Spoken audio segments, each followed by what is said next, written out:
Hello, I'm Paul with the Garland County Library, I'm Mallory with the Garland County Library. and we're here today with Will Bird, who is one of the owners, along with his wife Katie, of Will's Cinnamon Shop here in Hot Springs. I don't work at the library. That's right. It's right there on his shirt. Yeah.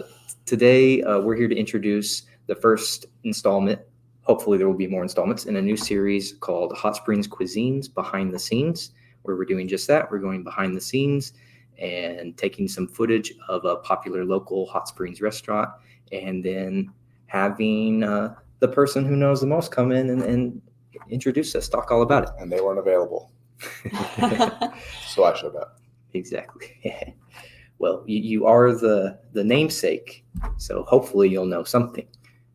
But a few weeks ago, we went to Will's Cinnamon Shop very early in the morning for Mallory and I. We got there at 5 a.m. and started recording, but that's actually not a typical early day for you, isn't that right, Will? Yeah, usually we start baking at 3. Yeah, and luckily I'm not the person that does that anymore. That's Shelby, but thank you, Shelby. But yeah, we start at 3 every day. We managed to push it forward till 5 for you guys so that you wouldn't be hating life as much as... We appreciate that. It only Absolutely. disrupted my sleep schedule for about a week. So we're about to show this footage that we have here. Thank you, Mallory. She did 98% of the filming here, and it's a great job. And thank you to our marketing person here at the library, Aaron Baber, who took all of the footage and condensed it down into this great video that we're about to commentate here. So without further ado,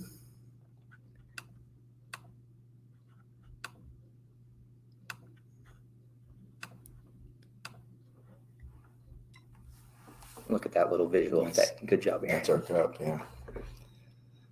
This is me pretending like I show up this early every morning. And that's me walking faster than I normally do. They've got me on fast forward. I'm just letting you know.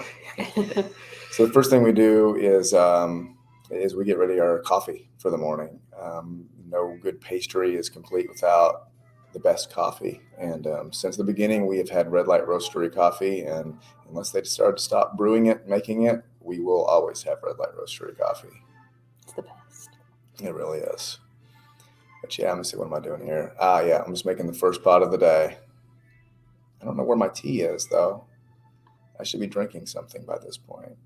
I think the library people might have distracted me just a little bit. We disrupted your normal routine. Usually I'm just waking up right now. Yeah, I usually get there around 6 or 6:30, just depending. So who's the lucky victim that gets to open every morning? That is Shelby now. She's worked for us for a bit, and when Damien, our last baker, ended up leaving to go to California, she stepped up and she wanted to try it. So it's a kind of a nice shift when you get used to it. It's 3 a.m. and you're by yourself. There's Shelby. You're by yourself for a couple hours a day, which is really nice. And when you get off work at 11, you go home, take a nap, and that's it. So the morning always starts out with starting the wet ingredients. While those things are getting warmed, we start mixing the dries up, but you have to absolutely pretend like the milk jug is a drum. That's one of the secrets. I didn't know you had that filmed. But yeah, we have to get all the wet ingredients to a certain temperature. I'm not going to say exactly what temperature, but a temperature that is safe enough for the yeast not to get killed, but warm enough to make sure that the yeast is nice and happy and rises, because they got to be fluffy. And that big guy you see walking around in the back, he's more like running. And so there goes Daniel. But yeah, she's mixing the dries, the flour. There's not very many ingredients in the rolls. We've got flour, salt, sugar, milk, yeast, water. There's no preservatives, no additives, no junk. And of course, cinnamon and butter. But we do this every day. Usually we'll start out the week with 3 or 4 bakes. Each bake makes about 84 rolls. And on the weekends, we might do 5 or 6. So just depending on which day of the week and what kind of rush, or if we have any pre-orders, will depend on how many of these things we make up. And you see me there mixing the dries. Yeast has a lot of enemies: light, heat, cold. Their yeast is a bit of a princess. So, and salt. So we mix the dries. The last thing we do is we add the yeast, and then with the very last second, we mix it in so that the yeast does not come in any kind of direct contact with the salt. And then it sits in there and it mixes for a lot longer period of time than this was. And we start pulling it out. And this is one of the first things that I see. That right there is going to make 84 cinnamon rolls, unless we mess up a whole bunch of them. So we pull it out and we let that sit. Just basically, when you're pulling out dough, you're tearing apart the gluten chains. And who's that guy, a stalker in the background? Good looking dude. I think he works at the library. That's me getting the B-roll. Yeah, we just pull all this out and we let it sit there. It lets the gluten kind of recover a little bit, and it'll just sit there for about 7 minutes, and then we will portion it out into 7 different smaller doughs, which we'll probably see here in a minute, and then those get proofed up. Is it hard not to be tempted to play with it? I don't avoid playing with the dough at all. It's one of those. There you go. Form into a nice little ball. Bun. Yeah, the feel of the dough is kind of nice. It's just always became one of those things that I didn't know that I was going to like when I started trying to learn how to make a cinnamon roll. But once you start doing it and you get your hands on it and you can feel, it's like, I don't know, it feels like Santa's belly. After that 7 minutes of sitting before we get ready to cut up, which is about what I'm getting ready to do. If you grab it and you sort of give it a jiggle and it feels like Santa's belly, that's a good sign. You probably you haven't screwed up yet. But yeah, each one of those, it's weighed out to 1.95 kilograms. And then the last 2 doughs will be a little bit bigger. We got to stretch it. You got to kind of poke it down, get rid of some of the bubbles, knead it just a little bit, shape it up to a nice little ball. And each one of those gets stuck in the proofer. And I just realized how big my wallet looks compared to the rest of my butt. And you guys said to make sure not to say any bad words. So I said, but's not a bad word. No, it's not. So you guys opened at the end of 2017? Yes, we opened the doors September 30th of 2017 to discover that we were as ill-prepared of a human beings as anybody could be trying to open up a restaurant with no experience. Yeah, it was interesting. It's been interesting 4 years. And that is the proofers. That is step 1. And it's going to go in there. It's going to sit in there for 30 minutes. The proofers always look like the windows at Waffle House. So we pull them out of the proofer after 30 minutes, set them out, and we're gonna punch them down again. You might be able to see that. There's Chops. Chops has been a wonderful hire for me. There you go. Play the piano very quickly. Gets popped down. It'll start to rise again, and we just we pop out the extra air and we let it sit there for about 5 minutes, and then we flip it, and then we start the rolling process. Which Mallory and I got to experience. Yes, you guys did. I think I was taking Thank a picture you. of you Thank you. taking a picture right there. It's Inception.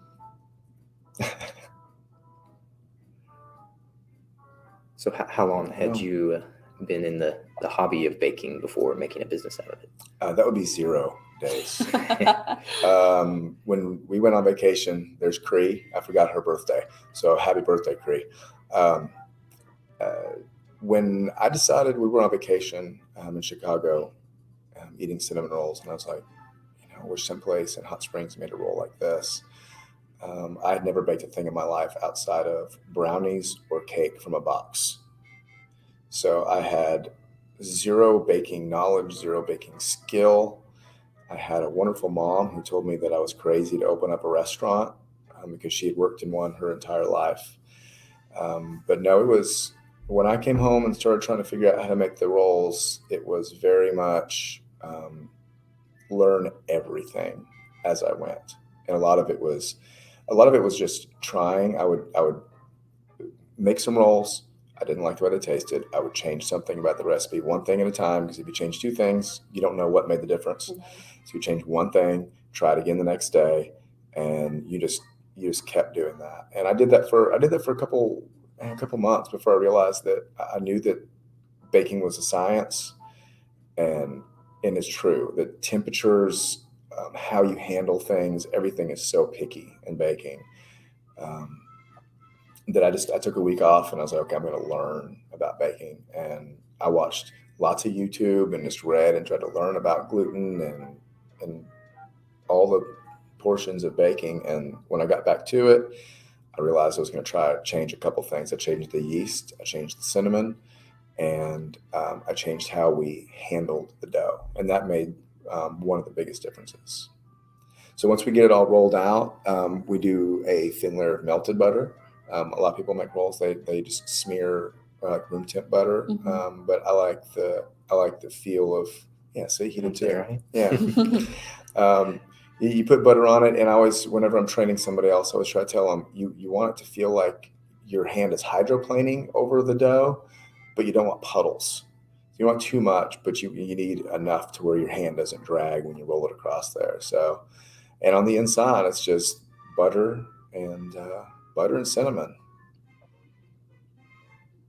And rolling it up is kind of fun, which you guys got to do. Did you guys keep all the film of you guys? Yeah. Good. But yeah, it's learning how to do stuff's been fun. Learning how to run a restaurant, learning present tense, not learned, because I still don't really know. Brown sugar. So there you go. See, Paul's an expert. Yeah. First time doing anything like this. So at least I didn't ruin your batch. We throw all those away. Don't worry. No, I'm just kidding. So I don't know if anyone that's watching is able to see that, but your apron says Tony Stark. So yes, what makes you Iron Man? Yes. For Christmas, one of the things that we do is we make custom aprons for everybody. Usually it's a nickname that they've earned during the year. There's been some interesting ones. And this one mine was Tony Stark, because during that year I had went and decided to get a pacemaker. My heart decided it didn't want to make cinnamon rolls or do much of anything anymore, and it just kind of stopped working. So, yeah. So my nickname for this year has been Tony Stark. My last one says, try the cream cheese. And I say that because I hate cream cheese. Everybody who is watching this or has ever tried the cream cheese icing is all Katie. I can't even test it. The substance is terrible to me. So that was all her doing, and spreading it on a roll is also a pain. So they got me my lovely employees got me an apron that says try the cream cheese so that all the customers can see it. So I don't wear that up front. So that you have to spread it on. Everybody should try the lemon and the maple. It's wonderful. They're all good. And so the cinnamon, I said one of the things that we had changed when I learned about baking was the cinnamon. We use Saigon cinnamon, Vietnamese cinnamon. It's the strongest cinnamon that you can get. And when you smell it, it's strong. It smells hot. It's much stronger than the cinnamon that you'll get at the store. And we do sell it, because we got some home bakers that come in and buy several bags at a time. So it looks like most of our crew has shown up by now. And we got Paul rolling up his sleeves. Mallory's still shooting, I believe, aren't you? Yes, I am back there, but don't worry, I get my hands on these rolls. And see, what I do is I'm scraping the excess flour. You have to flour the table off and everything when you sprinkle it. Nobody wants to bite into a glob of flour. So I always scrape it around the edge so that when you get ready to curl it up. Yeah, this was here's making the a process. Yeah. Giant uncooperative burrito. Yeah, you got to do it. You have to get it started fast enough that it doesn't just flop out straight. You don't want to roll it too tight, because then it won't rise and expand right. but if it's not tight enough, it doesn't work out either. So it's a little bit of it's a science and an art. All the ingredients, the temperatures, the times are all extremely time sensitive. And then when it comes down to the feel and what it looks like and how it feels and the rolling and the shaping, that's more of a kind of an art. And I will let everybody know, for those that you see not wearing a glove, these are cooked at a temperature that you are not going to have to worry. Once these are cooked, we absolutely have a glove. But when you're working with dough, you need to be able to feel it. And having a glove on keeps you from being able to feel what it feels like. There's Mallory. And my hands were washed so many times. Oh, yeah. Oh, Lord. Yeah, we wash our hands about 90 times a day. There you go. You're getting it. I like the pat. It was very nice. Yeah. That right end looked a little bit loose. I didn't notice that till just now. I'm so sorry. I'm glad we didn't pay you for that. I know. Fire. Yeah, ours look a little compared to yours. No, they looked great. So we cut off the ends because you want to make sure, at the very ends, we're trying to roll out dough. It's never perfect. It's never going to be this perfect triangle. There's a little measuring stick. But as you're rolling it out, we chop the ends off so that we don't get any incomplete or smaller rolls. And the ends is what we make the little willies with. So we cut those to about 2 inches thick, pre-baked. And as far as, keeping track of the time, we've got the timer. When the timers go off, you gotta jump on it because the dough is constantly rising while it's on the table. So as you're working, if you keep the dough on the table for too long, when you put it in the oven or before you cut it, the dough doesn't have any more dough. It's not going to rise anymore. So when you throw it in the oven, it doesn't rise, and you get a flat roll, and those just get tossed. So you got to kind of be on it. You can't be lazy doing this job.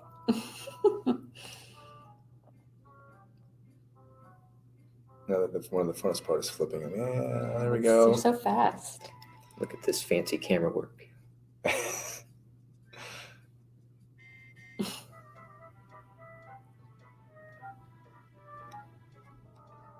She's excited. I'm so happy. So these are our dividers. It is fiberglass, and the ones that we use that have that divider in the middle, you'll see sometimes, depending on what position in the oven that it is, that divider, you wouldn't think it would, but it actually seems to help air circulate. And the middle rolls will turn out better. Also, we use it if we're only making savory rolls, which we do on Sundays, and we need to separate one kind of roll from another. We use that so that we know which side is which. So you throw them in there, 7x4s, 28 per. We started out with 8. There's 32 and per tray, and I just didn't feel like that was quite big enough. This happened back in the garage when we were still baking at home. I was like, they weren't quite big enough. So, and I think they turned out perfect the way they are as far as size goes. But we pan them up, and you see me counting there because I'm always afraid I'm gonna lose track. You're like children. You have to corral them perfectly. You have to be careful not to put a big one next to the little one because he'll overcrowd. He'll overcrowd it, and you get this poor little roll. It looks forgotten. And then after this step, they go back in the proofer for proof number 2. The entire process, not on fast forward, takes about 3.5 hours from beginning to first time that you're checking the temperature to make sure that they've temped high enough to pull out of the oven.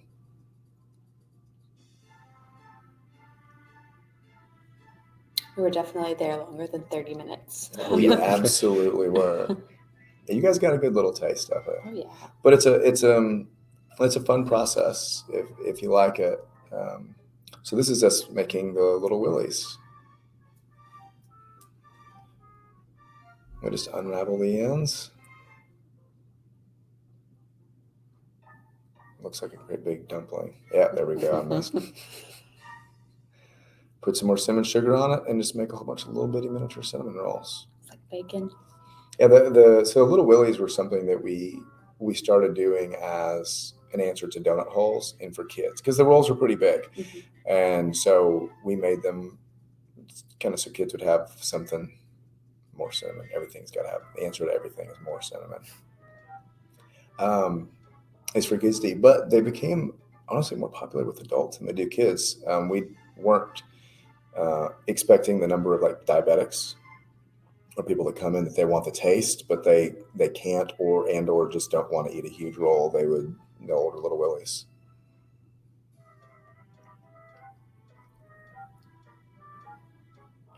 So you mentioned your savory rolls on Sundays. Yes. What makes them savory? So we try to use local products whenever possible. Our coffee is local. We sell local raw honey. There's a number of things that we keep local. And one of them is JV Farms out of Bismarck. It's a small family-owned farm. We carry their sausage, and we make a savory roll on Sundays. So instead of brown sugar and cinnamon and butter on the inside of the roll, we do butter, but we do sausage, egg, and cheese, or just egg and cheese. This was Katie's idea, and at first I'm like, I don't know about this because mixing savory and sweet is not really my thing as much as it is hers. She was absolutely right there, amazing. And it comes with gravy or salsa, and we only do them on Sundays. They come out of the oven about 8 a.m., 8 or 8:30, just depending. You never really can tell sometimes when something's going to come out of the oven because if it's proofing and it's proofing slower than usual, you got to let it proof longer. That's kind of that whole, art versus science thing. It's 30 minutes for one proof and 15 minutes for the next. But if they're not quite right, then they got to go back in. So, and this is making some monkey breads. It's been something that we started to do for a catering option. Most of the rolls, I think, rolls are always better warmed. But if you're trying to do an event and you don't have the time to warm up roll after roll, we started doing these. So they're baked in the cup, and we put the icing on the top, and they're delicious. I'm not the most objective opinion, I don't think. And it's Chops making some cream cheese icing. We have to make that Your every favorite. day. Yeah, exactly. My favorite. Trying to spread cold cream cheese will make you just want to lock the doors and just go home and just tell everybody we don't have any cream cheese. So much to everybody's dismay, make sure that we make a fresh batch of cream cheese every single morning so that the stuff that we are actually spreading on rolls has not been refrigerated at all. It's a nightmare. Trust me. The next time you guys come up there, you got to work the front. Oh, yeah. Yeah. That's the best part. But yeah, everything that we do, everything that we bake completely from scratch. So we don't order any of our baked stuff in. We do carry a Italian cream cake and a carrot cake that's made by David's Carrot Cakery in town. It's the only thing that we don't actually bake ourselves, but he believes the same thing we do. Everything's from scratch. And I don't think that we could possibly do it better than he does. He does an amazing job. You can see it's light outside now. Yes. There we go. 15 minutes in the proofer and time to throw it in the oven. And see, all of my employees are going to watch this and go, he doesn't work. I don't know what he's doing here. You quickly find out when you own a restaurant that you might not end up doing the thing that you actually like the most, like being in the kitchen and baking, experimenting. It's something I found that I actually really like, taking a pile of ingredients and turning it into something that someone will eat, hopefully, and enjoy. It's fun. But, owning it, sometimes you spend more time doing payroll and going to the store and, doing all those crazy things that sometimes you miss just being in the kitchen and getting flour on you. Let's see. Yeah, those look about ready.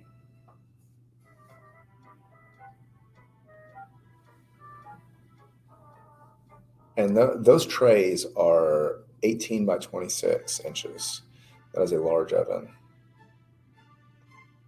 We got to temp them. We temp them at 175. Once they hit 175, they are good to pull out of the oven.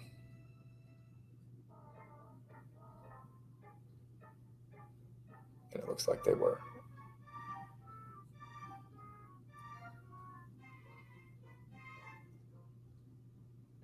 So you have to have this all ready within, what, about 2 or 3 hours before you open? Yep. We try to make sure that the first round comes out of the oven around 6:30, 6:45. And we usually can have another round come out about every 45 minutes or so. You got to space them out a little bit. We only have so much table space. And when you're trying to separate the large dough into smaller doughs, or you're trying to roll them out, if you have too many conflicting things that need to be on the bench at one time, it becomes a little bit of a panic, because you can't, like you said, time is incredibly important. So you can't really just push it off and wait till later. So is this when we started? This is when you guys got to test your rolls? Oh, yeah. Is this when we first started? I don't think I tasted anything until we went out there to sit with the icing on it. That's weird. But there's a good shot here in just a moment. You can see the steam coming off of the roll. Look at that. There we go. And see, whenever I cut one out and I see it's thick and soft like a cloud, yeah, That's perfect. it's like angels singing. It's just wonderful. Nice sound effects, Aaron. Beautiful. But yeah, my entire childhood, I'm just obsessed with cinnamon rolls. I've just loved them. And it's weird that I make them now and sell them. And they're not something I ever thought I would do. 25 years working in the car business. But it's nice watching people. Oh, now I'm kind of think I might go back to the shop and eat one. I know. It's kind of Bring some looking back. pretty good. So working around them so much hasn't lessened your love? No, like every once in a while, you get when you're working, something kind of becomes a commodity sometimes, and so you don't sometimes view it as food. You view it as, okay, this is what we do. But then every once in a while, you get a craving, and you just want to go and sit down and enjoy it. So we have 5 different kinds of icing. You see right there. We have cream cheese. We have a traditional sugar glaze icing.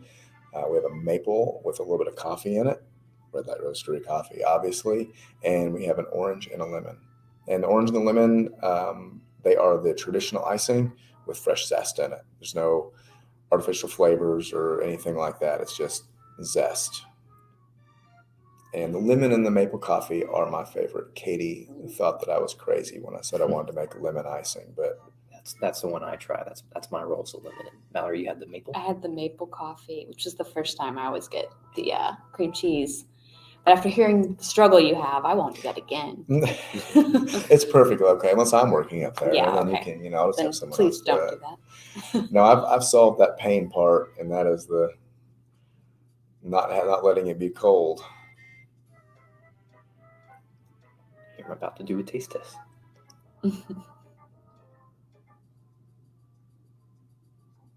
This is him asking Mallory if it was safe to eat, because I think Mallory had something to do with this roll. He looks. I spit in it. I'm kidding. I'm totally kidding. It was delicious. See, whenever I see some people that come in for the first time, it's kind of nice. I'll sit back and I'll watch them. I like to see that first bite that they take. I'm like, I want to see the reaction, and when I see them like nodding and doing that, I'm like, all right, no, I did good. It's worth it. Yeah. And when people say that like their mom or their grandma made rolls for them when they were a kid, she'd get up at the butt crack of dawn and start baking and make cinnamon rolls, and they say this is what they used to taste like. That's one of our favorite things to hear. It's nice. And here's once you're already open to the public. We have some people in line. Yep. Oh, there's Loblaw. You see that little sign right there? That's another thing I said we get local. Loblaw is in Little Rock. It's the best ice cream. It is amazing ice cream. That is indeed. We just added strawberry buttermilk to the mix today. Nice. when we first opened, we had a line stretching out the door. The line was, it got a couple hours long on some days, especially the weekends. And we were selling out every single day, and it was mind-numbing busy. It was crazy. We were so unprepared. We've came a long way in learning how to prep for lines and handle things. And a lot of it's just giving people, when someone comes up to the line, they might have been waiting for 40 minutes, and they get up there. They've been waiting for 40 minutes, and they just want food, and they want to sit down. So it's kind of, you almost have to start over with them and kind of get them in the mood again. Nobody wants to stand for 45 minutes, but once you get them up there and you start making their roll and goof off with customers a little bit, it's fun. Well, I've got some white legs. So we fill about those little portion cups full of icing. We'll start out on Friday morning making those for the weekend. And we'll make several hundred pre-made icings. Wow. We're back. Is that the whole thing? That was the whole thing. Oh my gosh. One thing we didn't get a chance to talk about or include much here. Yeah. I'll go back to this last scene. Just the restaurant itself is pretty cool. How'd you end up on that location? And there's a lot of cool little artwork and Thank you. pieces on the wall that we didn't get a good close up of. When we went to look at this place, Amber Henson came to show it to us, and we were originally going to look at the location that In the Raw was in, right across the street from us. And we stopped and looked at this place first, and this place had been empty for 15 or more years. I'm not sure the exact number, but all the windows were boarded up. The building had been a number of different things, from car stereo shops to construction offices and day-old bakery stores. And when we came in to look at the building, it was raining that day. I think it was Valentine's Day. It was raining outside. We took our umbrellas down and we got inside and realized it was still raining. And it was, the roof was just that bad. So umbrella up for certain sections, and the building looked like a catastrophe. It was completely ran down.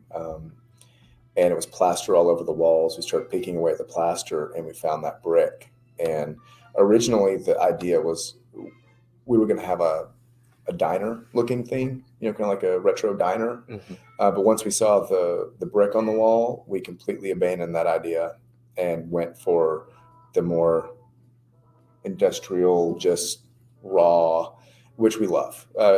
Finding the brick there was like a treasure. It was amazing. But the building was built in 1932, and we ended up buying the building instead of renting out half of it. The option was given to us, but it was strange. It's shaped strange. Everything about the building is weird. It's shaped like an L with this pointy tip at the end out by the street. But we were in there for maybe 5 or 10 minutes, and Katie and I looked at each other and we realized, okay, I think this will work. And it just felt right. Felt like home, yeah.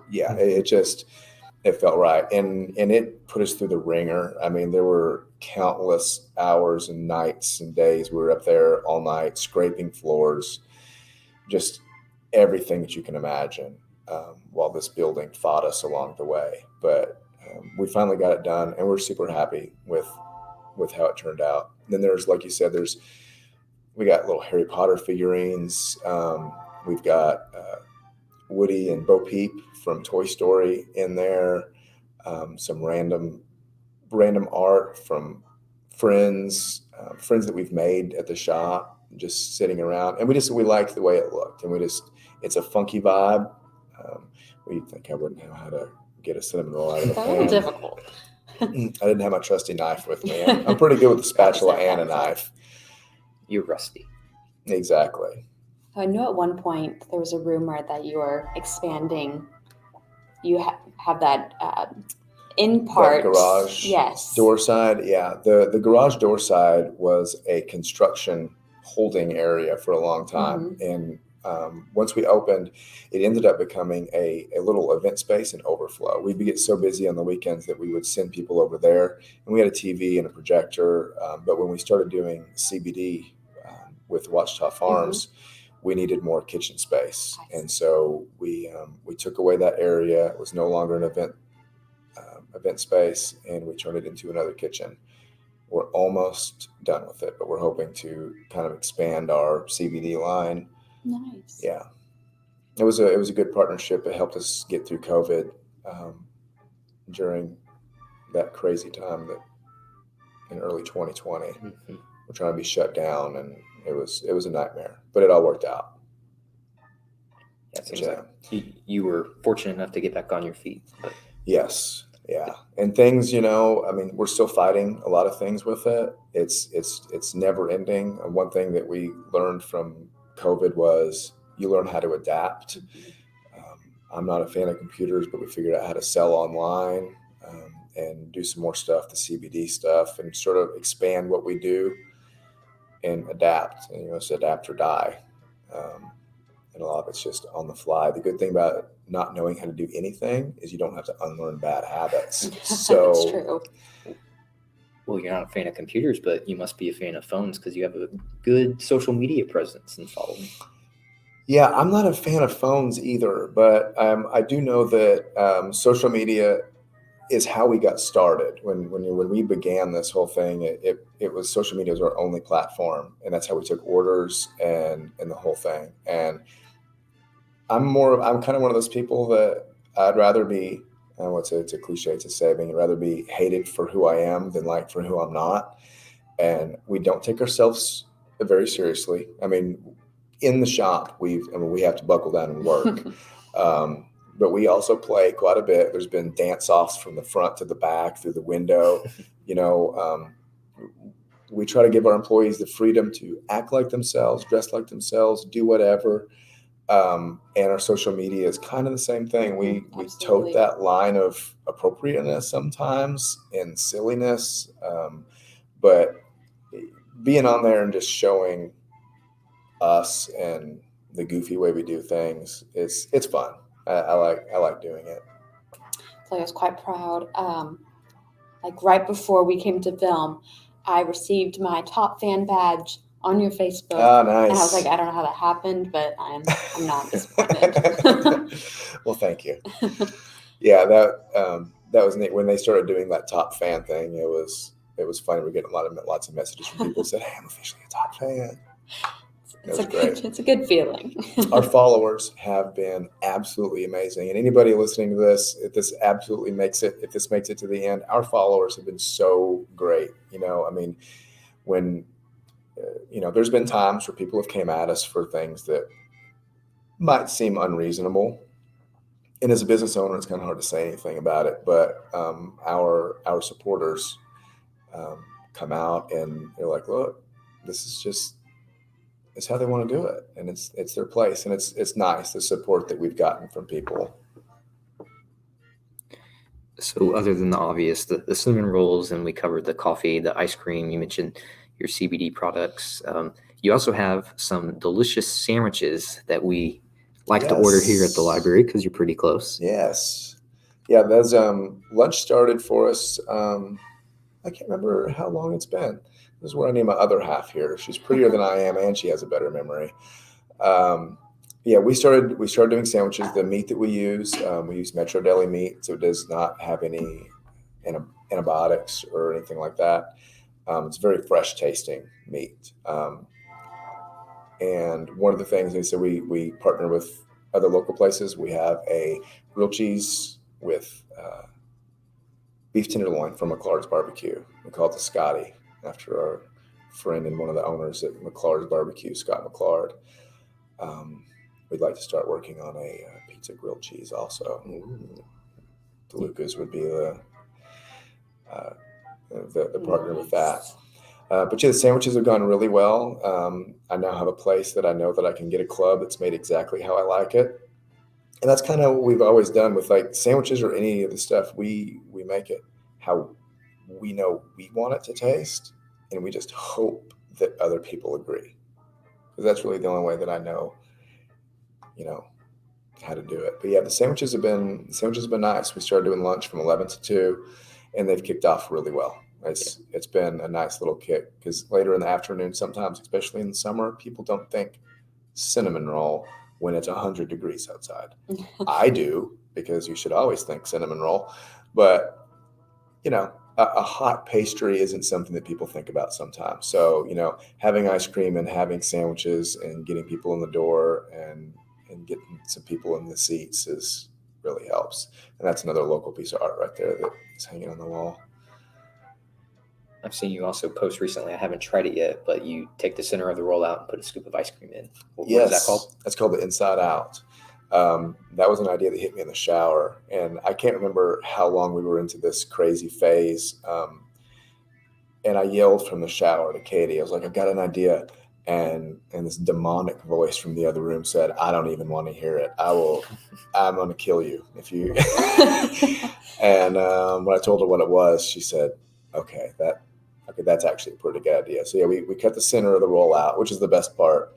And we put it beside the roll. We put a scoop of Loblolly ice cream on the inside, covered in icing, drizzled with caramel. And then it comes with an extra little ramekin full of icing so that you can dip the middle, because the middle deserves a moment all to itself, I think. Whenever I see someone leave and they've left the middle, it crushes you. It crushes me. And a little part of my soul died, because I thought, you left the best part. I thought that was common knowledge. I thought it was too. Now, my wife, being the strange lady that she is, she likes the corner. I'm a ooey gooey middle fan, and it's funny. People will come in and they'll order, and they're like, "I want the middle," or "I want that one." And there was a guy that we nicknamed the corner guy. Still to this day, do not know what his actual name is, but he liked the corners also. So he'd walk in and be like, "Hey, it's the corner guy." We formed quite a few actual lasting friendships from the shop, just from customers coming in so often that you just get to know them. And so it's strange, because you have these friends and you realize, oh, wait a minute, the only reason I know you is from the shop. Yeah. So what is your personal favorite go-to on the whole menu? Well, I'm going to say cinnamon roll, because it is. And the lemon and the maple coffee are my absolute go-to icings. But there's a few little things that we don't sell very many of that I wish almost everybody should taste. And that lemon lavender muffin is one of them. I'm a lemon head. The joke's been made that it should be called Will's Cinnamon and Lemon Shop, because I like lemon so much. But the lemon lavender ones are great. And we just switched out our chocolate chip cookie recipe. I was not a fan of our old chocolate chip cookies. They were just mediocre to me, and I got tired of it. And so I was like, I'm gonna make a chocolate chip cookie like I want a chocolate chip cookie to be. And so we just changed it, and they're exactly what a chocolate chip cookie should be now. A little bit of crisp on the outside, chewy in the middle. When you take them out of the oven, you almost have that question of, is that done or not? That's perfect. That's the chocolate chip. That's how you know it's yeah, right. That's the chocolate chip cookie. Soft cookies are the way to go. I tried one of the Pride cookie sandwiches last week. Yes. So good. It's so good. It's so good. Yeah. That icing in the middle of the cookie sandwiches. Yes, we make our own buttercream, and the buttercream's great. Our chocolate cupcake is probably the best cupcake. My favorite cupcake I've ever had. But that buttercream is just amazing. That's our little measuring stick. I hit Chops in the head with it whenever he's not cooperating.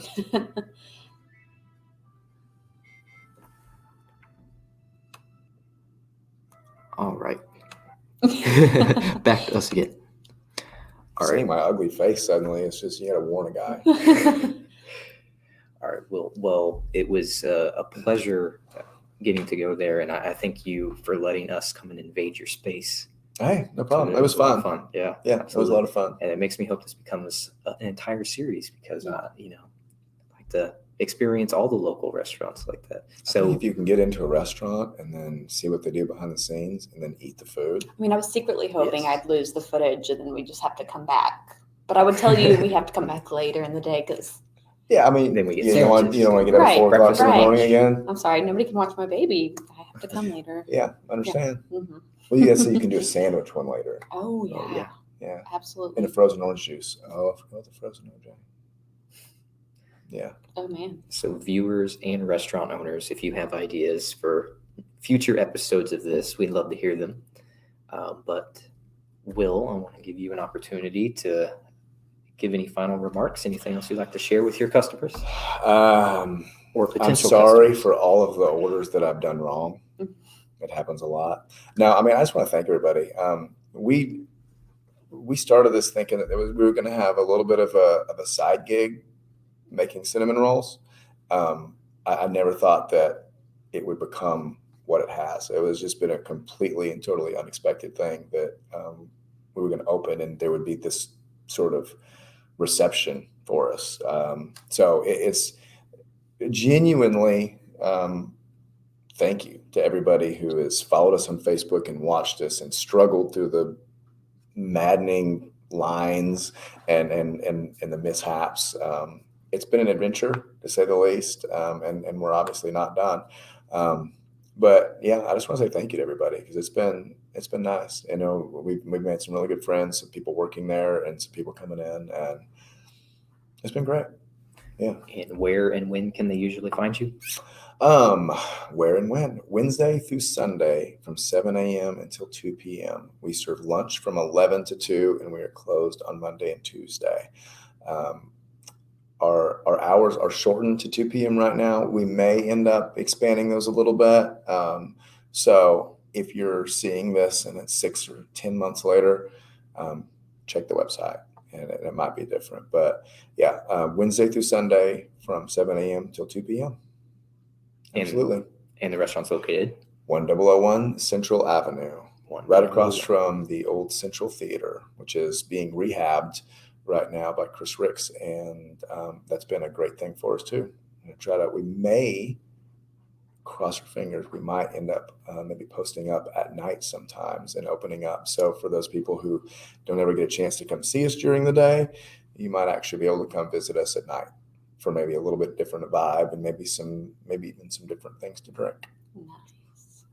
Yeah. All right. Well, I want to give another thank you to Aaron Baber, our marketing person, who put this video together, and to Will, Katie, all the employees at Will Cinnamon Shop, and everyone for watching. All right. Thank you. Thank you. Take care. We need a nice sign off for next time.